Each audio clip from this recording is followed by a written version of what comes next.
মাদারীপুর ২ আসনে বিএনপির ঘোষিত মনোনয়ন বাতিলের দাবিতে মশাল মিছিল অনুষ্ঠিত হয়েছে।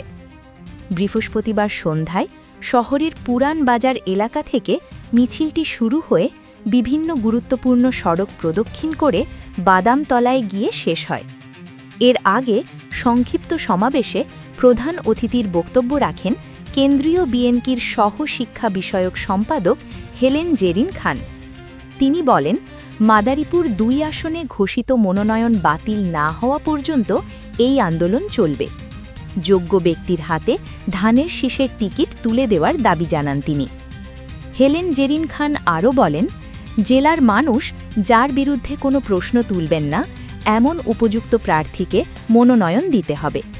তৃণমূলের দাবিকে সম্মান জানিয়ে দ্রুত সিদ্ধান্ত পুনর্বিবেচনার আশা প্রকাশ করেন তিনি।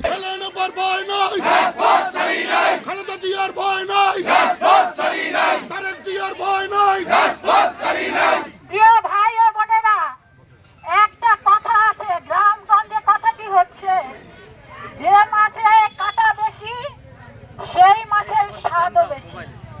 যে লোক স্বাদ বেশি তার কষ্টও বেশি।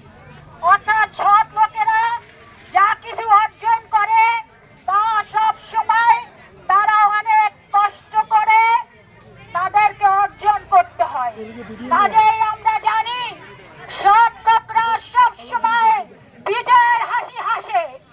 আমরা যারা এখানে উপস্থিত হয়েছি আমরা সকলে সত্যের পথে আছি, আমরা সকলে ন্যায়ের পথে আছি, আমরা সকলে জনগণের পাশে আছি।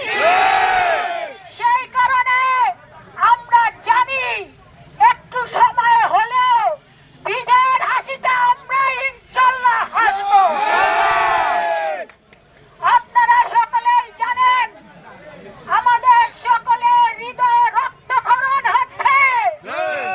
এই রক্তক্ষরণ শুধু নমিনেশন পাবার জন্য নয়, এই রক্তক্ষরণ হচ্ছে এই মাদারীপুর ২ আসনকে, মাদারীপুরের ২ আসনের জনগণকে বাঁচানোর রক্তক্ষরণ।